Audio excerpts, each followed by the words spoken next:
ఆయన Satish last contender రేస్లో tasty Teja select చేస్తారని ఆశలు పెట్టుకున్నాడు. తీరా చూస్తే గౌతమ్ కృష్ణ ఆయన సెలెక్ట్ చేయలేదు. తన ఆప్షన్ ఏమో ప్రేరణ అని చెప్పడంతో మరి టేస్టీ తేజ బాధపడుతున్నాడు.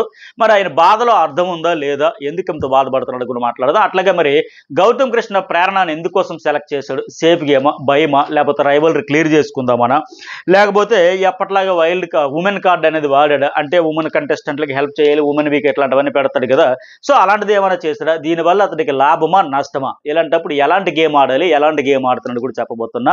చాలా ఇంట్రెస్ట్గా ఉంటుంది ఈ వీడియో. అట్లాగే ఈరోజు 2 టాస్కులు జరిగితే ఆ 2 టాస్కుల్లో కూడా నిఖిలే విన్ అయ్యాడు. కానీ బయట నడుస్తున్న లీక్స్ ప్రకారం కూడా ఏంటి, నిఖిల్ కాదు contender, ticket to final contender Prerana అయ్యింది అని కూడా వస్తా ఉంది. మరి అది ఎంతవరకు నిజమా అబద్ధమా, అసలు అది ఎవరైతే కరెక్ట్ అనేది కూడా చెప్పుకుందాం. అట్లాగే ఇంతకు ముందు ఒక వీడియోలో చెప్పా కదా, పృథ్వీరాజ్ని వీళ్ళు వితిక అండ్ ఏం పేరేమో పునర్నవి భూపాలం ఒక చిన్న మిస్టేక్ వల్ల తీస్తారు. అది ఎపిసోడ్ చూసాక లైవ్ చూసాక మాట్లాడదాను. మీరైతే చాలా మంది కామెంట్లు పెట్టారు, ఎందుకు ఏంటి చెప్పండి మరి ఇంకెందుకు అని చెప్పి అది కూడా రివీల్ చేసేస్తా. ఆయనకి ఎందువల్ల ఈక్వల్ బాగా కష్టపడి వేరే లెవెల్ నిఖిల్ అండ్ పృథ్వీ ఆడినేసారు. ఒక చిన్న పొరపాటు వల్ల కూడా అదైతే ఆయన తప్పించారని తెలుస్తుంది. దానివల్ల ఖచ్చితంగా ఆయనకి సానుభూతి వచ్చే అవకాశం కూడా వెరీ హై. సరే అవన్నీ చేసుకుందాం. చెప్పుకున్న ముందు మీరు చేయాల్సింది ఏంటంటే ఒక లైక్, ఒక 2, 3, 4 మీరు చేద్దామన్నా సరే ఉన్నది ఒకటే ఆప్షన్ కనుక ఒక్కట మాత్రం వాడేసేయండి. ఖచ్చితంగా లైక్ అయితే చేసేసేయండి. అట్లాగే మరి మీ దృష్టిలో టికెట్ ఫైనల్కి ఎవరు అర్హులు అనిపిస్తుంది? ఈ 3 రోజుల నుంచి చూస్తున్నారు వాళ్ళ టాస్కుల్లో పర్ఫార్మెన్స్ కానీ ఎంటర్టైన్మెంట్ వేలో కూడా వాళ్ళు ప్రూవ్ చేసుకోవాలి. అక్కడ వచ్చే గెస్టులతో పాటు హౌస్ మేట్స్ని కూడా ఇంప్రెస్ చేయాలని తెగ తాపత్రయం అయితే పడతామన్నారు టికెట్ ఫైనల్ గెలుచుకోవాలని. ఆ తాపత్రయం తపన ఎవరిలో మీకు ఎక్కువగా అనిపించింది? అసలు ఎవరు గెలుచుకోవాలనుకుంటున్నారో చెప్పండి. అట్లాగే మీ టాప్ 5 ఎవరు కూడా ఒక మెసేజ్ అయితే పెట్టండి. ఇక టేస్టీ తేజకి సంబంధించి ప్రోమో ప్రకారం ఫస్ట్ మనం మాట్లాడుకుందాం. వచ్చిన గెస్టులు కూడా ఇప్పుడు 3 రోజులు 3, 6 వచ్చారు కదా. వీళ్ళు వచ్చిన వాళ్ళు కూడా ఫస్ట్ రోజు ఏంటి, అఖిల్, హారిక, రోహిణి, గౌతమ్ కృష్ణనే సెలెక్ట్ చేశారు. వాళ్ళిద్దరూ టేస్టీ తేజ అండ్ ఇంకా విష్ణుపురిని అయితే సెలెక్ట్ చేసుకున్నారు.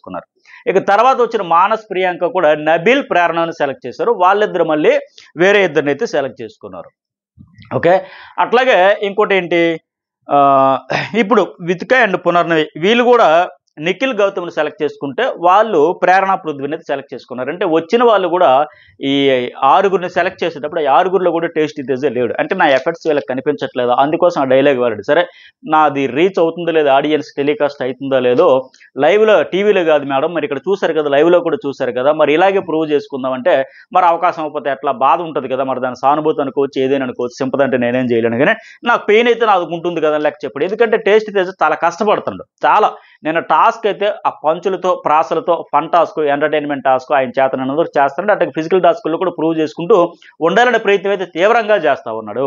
సో ఫస్ట్ డేనే వాళ్ళని ఇంప్రెస్ చేసేదానికి కూడా ట్రై చేస్తే అయ్యో వాళ్ళకి టేస్టీ తేజ కూడా వాళ్ళకి ఆప్షన్ ఉన్నా సరే ఎక్కువగా గౌతమ్ అండ్ రోహిణి వైపు వెళ్ళారు. వాళ్ళతో ఇంకా 3లో కంపేర్ చేసుకున్నా. అయితే మరి గౌతమ్ కృష్ణ సరే ఫస్ట్ మాకు అవకాశం ఇచ్చినప్పుడు మేము టేస్టీ తేజని, విష్ణుపురినే సెలెక్ట్ చేసుకున్నాం కదా, ఎందుకంటే మీరు గెలవాలనేది ఇంపార్టెంట్ కనుక వాళ్ళ మీద అయితే మనకి ఈజీ అవుద్ది గెలవడం అనేది ఉద్దేశంతో వాళ్ళైతే సెలెక్ట్ చేసుకున్నారు. ఓకే. సో ఆ పాయింట్ ఆఫ్ వ్యూలో ఖచ్చితంగా ఇప్పుడు మరి టేస్టీ తేజకి అవకాశం ఇవ్వకుండా ప్రేరణని చూజ్ చేసుకున్నాడా ఏంటని పెడదాం. అది కూడా పక్కన పెడితే ఇంకా ఏంటి, ఒకవేళ ఏమైనా సేఫ్ గేమ్ ఆడుతున్నాడా, లేకపోతే ఏంటి భయపడుతున్నాడు? ఎందుకంటే ఆమె మన నామినేషన్లో కూడా చెప్పడం వల్ల ఎక్కువగా ఒక 2 గంటల పాటు నిల్చోబెట్టి నువ్వు కెమెరాలో కంటెంట్ ఇస్తావు, నువ్వు గ్రూప్ ఇజానికి నువ్వు ఫేవరిజం నువ్వు కూడా చూపిస్తావు, అవతల వైపు ఎందుకు చెప్పట్లేదు, అలాగే ఎప్పుడుదో 5 వారాలు ఆడితే దాన్ని తెచ్చి ఇప్పుడు చెప్పావు, ఇవన్నీ పాయింట్లు బట్టి చెప్పడం వల్ల నాది గ్రూప్ గేమ్ కాదు, నేను ఎవరికి సపోర్ట్ కాదు, నేను రేటకు కానీ వాళ్ళకి ఎవరికి సపోర్ట్ కాదు అని ప్రూవ్ చేసుకోవడం కోసం ఇచ్చాడా? నాకు ఆ ఫేవరిజం, ఆ పార్షియాలిటీ ఉండదు, నాకు అందరూ ఈక్వలే, ఇంతకు ముందు ఫస్ట్ రౌండ్లో టేస్ట్ తేజకి ఇచ్చాం కాబట్టి ఇప్పుడు ఇంకా వేరే అవకాశం ఇద్దామని ఇచ్చాడా ఏంటనేది కూడా చెప్పుకోవాలి. అయితే ప్రేరణకి ఇవ్వాల్సిందైతే కరెక్ట్ కాదు అనేది నా ఒపీనియన్. ఎందుకంటే ఆయనకి ఆమెకు ఒక రైవలరీ కొనసాగుతుంది. ఇలాంటి దశలో టికెట్ ఫైనల్ అలాగే ఫైనల్ ముందు ఆల్మోస్ట్ గేమ్ ఓవర్. ఇలాంటి దశలో ఒక ఎలివేషన్ రావాలన్నా రైవలరీ కంటిన్యూ చేయాలి. అంతే తప్ప ఏముందిలే రేపటి నుంచి మనందరం ఫ్రెండ్స్ అయిపోద్దాం, క్లియర్ చేసుకుందాం, ఆవిడ నా మీద బాగా నెగిటివ్గా ఉంది, ఇంత నిన్న మొన్న చూసాం, మొన్న నామినేషన్లు అప్పటి నుంచి కూడా ఆయన మీద రగిలిపోతూ ఉంది ఆవిడ. అంత బ్యాక్ బిచ్చింగ్ చేస్తూ ఉండేటప్పుడు ఎఫెక్ట్స్ కూడా చూడాలి కదా. ముందు రోజు వాళ్ళు పెట్టిన ఎఫెక్ట్స్ని కూడా ప్రేరణ చాలా తేలిగ్గా తీసిపోయి ఏవో పిచ్చి చేష్టలు చేసి ఇంప్రెస్ చేసేస్తారు, మనం కూడా చేసేద్దాం, లేక పక్క వాళ్ళ ఎఫెక్ట్స్ని కూడా గుర్తించిన స్థితిలో ఆవిడ ఉంది. అట్లాగే ఈయన విషయంలో కూడా అంత నెగిటివ్గా ప్రచారం చేస్తా మాట్లాడుతూ పదే బ్యాక్ బిచ్చింగ్ చేస్తున్న దశలో ఇక్కడ ఎఫెక్ట్స్ వైపు చూసుకున్న టేస్టీ తేజ ఎఫెక్ట్స్ ఎక్కువ కనిపిస్తున్నాయి లైవ్లో, ఆ ఫన్ టాస్కులు అన్నింటిలో కూడా. సో ఆయనకి ఇచ్చుంటే బాగుండేది అనిపించింది. ఎందుకంటే ఇలాంటి దశలో ఇప్పుడు కొన్నిసార్లు గౌతమ్ కృష్ణ లేకపోతే ఏమైనా ఉమెన్ వీక్ అని చెబుతాడు కదా, అలాంటిది ఏమైనా తెచ్చాడు. అలాంటిది చెబితే మాత్రం పచ్చడైపోయినట్టు, ఫసక్ అయిపోయినట్టు. ఇలాంటి దశలో అవకాశం ఎవరు ఎఫర్ట్ పెడుతున్నారు అవన్నీ చూసుకునే వాళ్ళు తప్ప ఎలా చూస్తాడేంటి. కొన్ని సందర్భాలు ఏంటంటే అనిపిస్తుంది, అంటే గౌతమ్ కృష్ణ ఆడ చూస్తే ట్రస్ట్ వర్త్ కాదు అని అనిపిస్తుంది. అలాగే ఇంకోసారి బాగా సెల్ఫిష్గా ఆలోచిస్తూ ఉంటాడు. అంటే అక్కడ టేస్టీ తేజతో పోల్చుకున్నా ఇతని వైపు పాజిటివ్ వైపు ప్రేరణ వైపు, కానీ ప్రేరణ నుంచి కంటే టేస్టీ తేజ నుంచి ఒక ఫ్రెండ్లీ నేచర్, ఒక పాజిటివ్ వైబ్ ఉంది. పైగా మెయిన్ ఆయన ఎఫర్ట్స్ కూడా చూసి ఇవ్వాలి కదా. ఈమె ఎఫర్ట్స్తో పోల్చుకున్నా తక్కువే. మరి ఏ రకంగా ఇచ్చాడనేది మనమైతే తర్వాత లైవ్ చూసాక, ఎపిసోడ్ చూసాక మాట్లాడదాం.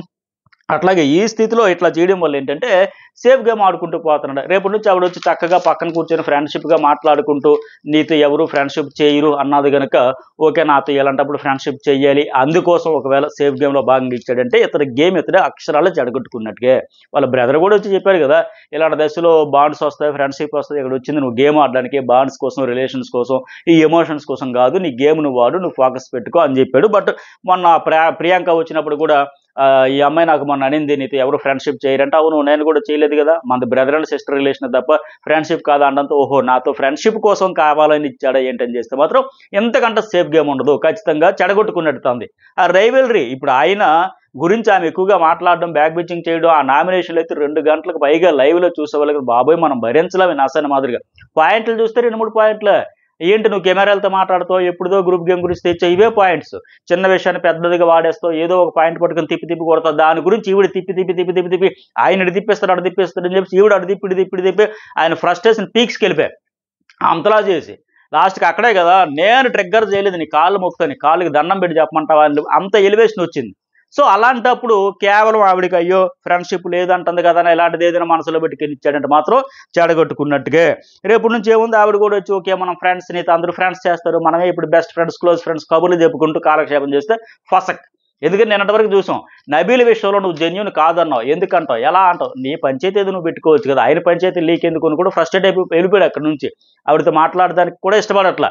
ఎందుకంటే ఆవిడ కూడా మేము చూస్తామని ఎవరితో కూడా షార్ట్ అవుట్ చేసుకునే ఇది ఉండదు. ఆ రైవల్రీ అలాగే గోరంతను కొండంతను చేసుకుని కంటిన్యూ చేసే నేపథ్యంలో ఆవిడకి కూడా అయితే కరెక్ట్ కాదనేది నా ఫీలింగ్. అక్కడ టేస్ట్ తేజకి ఇచ్చుంటే బెటర్ అనేది కూడా నాకు పర్సనల్గా అనిపిస్తూ ఉంది. మరి మీకేమనిపిస్తుందో కూడా మెసేజ్ అయితే పెట్టండి. అట్లాగే ఇంకోటి ఏంటంటే సో మొత్తానికి ఆయన గ్రూప్ గేమ్ అనేది పెద్ద ఎలిగేషన్ కాకపోయినా హౌస్ మేట్స్ నుంచి కూడా వాళ్ళదే గ్రూప్ గేమ్ అని పోర్ట్రే చేస్తారు. నాకు ఫేవరిజం కూడా లేదు అని మొత్తం ఏదో సేఫ్ గేమ్ ఆడాడు. ఎందుకు చూద్దాం మరి లైవ్ ఎపిసోడ్ చూసి మాట్లాడదు. అలాగే ఇంతకుముందు ఇంకో తర్వాత ఈ ఫైనల్ ఈ ప్రాసెస్ అయిపోయిన తర్వాత వీళ్ళు టాస్క్లు ఆడతారు కదా, నిఖిల్, పృథ్వీ, గౌతమ్, ప్రేరణ ఈ నలుగురే టాస్క్ ఆడతారు. టాస్క్ ఆడితే అదేంటంటే ఆయిల్ టాస్క్. ఇదివరకు చెప్పే కదా, అందులో పృథ్వీ చేసిన చిన్న దురదృష్టం అని చెప్పాలి, చేసింది కాదు, బై మిస్టేక్ జరిగింది నాకున్న అప్డేట్ ప్రకారం. ఒక ఆయిల్ బాక్స్లో ఉంటే వీళ్ళంతా వెళ్ళి బజరమోగ్గానే ఆయిల్ బాక్స్లో నిల్చోవాలి. తర్వాత పరిగెత్తుకుంటూ పోయి 90 degrees స్లోప్తో ఉండే ఒక చెక్క మీద పైన తాడు పట్టుకొని అలా పైకి వెళ్తా ఒక బొమ్మ తెచ్చి కిందకు వచ్చి మళ్ళీ వేరే బాక్స్లో వేయాలంట. ఇదైతే జారిపోతూ ఉంటారు, పడతా ఉంటారు. అయితే ఈ టాస్క్ అద్భుతంగా ఆడింది ఎవరు, నిఖిల్ అండ్ పృథ్వీ చాలా బాగా ఆడారంటే ట్రై అవుతుంది, అంత బాగా ఆడినా సరే. ఆయన దురదృష్టం ఏంటంటే నేను చెప్పినట్టుగా ఆ టాస్క్ కింద పడిపోతే గాయాలు తగిలితే తలగట్టే ఎఫెక్ట్ అవుతుంది అని చెప్పేసి ఒక హెల్మెట్ పెడతారు. ఆ హెల్మెట్ బై మిస్టేక్ పడిపోయిందంట పృథ్వీది. సో అందువల్ల ఎటు గౌతమ్ కృష్ణ ఎవరావిడ ఫస్ట్ అవుట్ అయిపోతాడు ఆ టాస్క్లో. ఫస్ట్ టాస్క్లో థర్డ్ ప్లేస్లో ప్రేరణ ఉంటే వీళ్ళిద్దరు మాత్రం టై అయ్యింది. అద్భుతంగా ఆడారంట ఇద్దరు కూడా. అంత స్పీడ్గా కాలు జారిపోతున్నా సరే తాడు పట్టుకొని ఆ స్లోప్లోంచి వెళ్ళి తెచ్చి బొమ్మ వేడి ఇదంతా.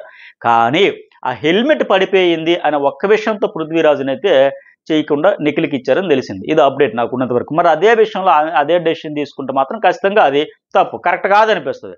దానికి మళ్ళీ సరే మీ ఇద్దరు మరొక రౌండ్ ఆడండో లేకపోతే సంచాలకులుగా ఏదో ఒకటి చేయొచ్చు, కానీ ఓన్లీ ఆ హెల్మెట్ పడిపోయింది. ఆయన మాత్రం కావాలని పడగొట్టుకోడు కదా. టాస్క్ ఆడే క్రమంలో ఆ స్లోప్లో 90 degrees వచ్చి అక్క మీద ఎక్కి దిగే క్రమంలో జారిపోయి పడిపోతే పడిపోవచ్చు. సో అది పాయింట్ చేశారంట, అదైతే కరెక్ట్ కాదు నాకైతే అనిపిస్తుంది. మరి మీకేమనిపించింది అదే పాయింట్లో తప్పిస్తే మాత్రం? అట్లాగే ఇంకోటి ఏంటి, రెండో టాస్క్ కూడా నిఖిలే విన్నర్ అయ్యాడు. అదేంటంటే అవి పజిల్ డిస్లోకేటెడ్ కొన్ని ఐటమ్స్ బాక్స్లో ఉండి అవి డిస్లోకేటెడ్ అంటే ఇందులో కూడా ఫస్ట్ నిఖిల్ గెలిచేశాడు, ఆయన ఎరగదేస్తాడు కదా. రెండో ప్లేస్లో గౌతమ్ వస్తే పృథ్వీ ఇంకా ఆడలేక ఒక దశలో గివప్ ఇచ్చాడు. అంటే ఫిజికల్ అయితే గట్టిగా ఆడతాడు కానీ మెంటల్గా ఆడేటప్పుడు అయితే కొద్దిగా మెంటల్ టాస్క్లకు సంబంధించి అలాంటి పజిల్స్కి సంబంధించి మెంటల్ స్ట్రెంత్ ప్రూవ్ చేసుకున్న దగ్గర కొద్దిగా వీక్ ఉంటాడు. ఎనివే లాస్ట్లో గివ్ వచ్చింది. అంటే ఈ టాస్క్ కంప్లీట్గా ప్రేరణ ఆడలేదని నాకైతే తెలుస్తుంది అప్డేట్. సో మరి ఎందువల్ల ఏంటని అయితే మరి 2 టాస్కుల్లో కూడా నిఖిలే గెలిచాడు కదా. బయట వస్తున్న లీక్స్ కూడా ఏంటంటే ప్రేరణ కంటెండర్ అయ్యింది అని. అలా అయితే మాత్రం ఖచ్చితంగా అన్ఫెయిరే. మరి ఎందుకు ఇచ్చారు, వెళ్ళిన గెస్ట్లకి ఒక స్పెషల్ పవర్ ఇస్తాడు కనుక ఆ స్పెషల్ పవర్తో ఏమైనా చేసి అమ్మాయిలు ఉండాలి అని లెక్క ఏమైనా ఇచ్చారా, లేకపోతే ఎలాంటి ట్విస్ట్ ఇచ్చారు, కానీ ఏది ఏమైనా సరే ఒకవేళ అట్లాగే ఇచ్చుంటే మాత్రం కరెక్ట్ కాదు. ఎందుకంటే నిఖిల్‌కి టై చేసాడు కనుక ఫస్ట్ టాస్క్‌లో ఒకవేళ ఇస్తే ఆయనకే ఇవ్వాలి. ఆప్షన్ అయితే ఉంది. మరి ఆయనకే ఇవ్వాలి తప్ప రెండో టాస్క్ అయితే ప్రేరణ పూర్తిగా ఆడలేదనే తెలుస్తుంది. మరి ఆడనప్పుడు ఫస్ట్ టాస్క్‌లో కూడా ఆవిడ మూడో ప్లేస్‌లో ఉండేటప్పుడు ఫస్ట్ టాస్క్‌లో ఆయిల్ టాస్క్‌లో అది ఆయన అంత ఎఫెక్ట్ పెట్టి టై చేసిండు ఆల్మోస్ట్. టై అయినప్పుడు అంటే ఆ ఈక్వల్ టు విన్నర్. మరి ఆ ఒక పాయింట్‌లో హెల్మెట్ అనేది తప్పు. ఆల్మోస్ట్ విన్నరే కదా! సో, ఆ పాయింట్‌లో ఇచ్చుంటే బాగుండేది. మరి ఎలా ఇచ్చారు? ఏం డెసిషన్ తీసుకున్నారు గాని చూడాలి గాని, నా ప్రకారం అయితే ఖచ్చితంగా నిఖిల్‌కే ఇవ్వాలి. అప్పుడు ఏమైతదంటే ఓవరాల్‌గా మరి లాస్ట్‌ది అంటున్నాడు గనుక వాళ్ళిద్దరిలో ఒకరొస్తారు కంటెండర్‌గా. ఆల్రెడీ రోహిణి ఫస్ట్ రౌండ్‌లో వచ్చింది. అవినాష్ వచ్చాడు. మరి వీళ్ళిద్దరిలో 2 టాస్క్‌లు గెలిచాడు గనుక నిఖిల్‌కే ఇవ్వాలి. నిఖిల్‌కే ఇవ్వాలి అని అనుకుంటున్నా. మరి అర్హత అతనే కాదు సాధించాడు గనుక. లేకపోతే పృథ్వీకి ఇవ్వాలి. కానీ పృథ్వీని తప్పించారంట. అలా అయితే మరి కంటెండర్స్ ఏమో ticket final contenders Rohini, Avinash and ఇతడు నిఖిల్ అయితారు. ఇక ఔట్ అయిపోయిన వాళ్ళు విష్ణుప్రియ, నబీలు ఈ టాస్క్ పరంగా ఒకవేళ పృథ్వీని తప్పిస్తే పృథ్వీ అవుతాడు. మిగతా తేజ అండ్ గౌతమ్ వీళ్ళిద్దరిలో ఎవరు కంటెండర్ అయితే వాళ్ళనమాట. నిఖిల్ అయితే నిఖిల్, ప్రేరణ అయితే ప్రేరణ. బట్ ప్రేరణకు ఒకవేళ అక్కడ ఇచ్చారంటే మళ్ళీ అది ఏం ట్విస్ట్ ఇచ్చారు, ఎలాంటి ట్విస్ట్ ఇచ్చారు. కానీ రూల్ ప్రకారం అయితే ఇన్ని రోజులు మనం ఈ 3 రోజులు ఆడించిన టాస్కుల ప్రకారం అయితే ఎవరు అవ్వాలి? నిఖిలే కదా! మరి ఎలాంటి డెసిషన్ తీసుకున్నారో చూద్దాం. మరి మీకేమనిపించింది? మెసేజ్ పెట్టండి. లైక్ చేయడం అయితే మర్చిపోకండి. ఎలాంటి అప్డేట్స్ ఎప్పటికప్పుడు షేర్ చేసుకుంటా. Thank you.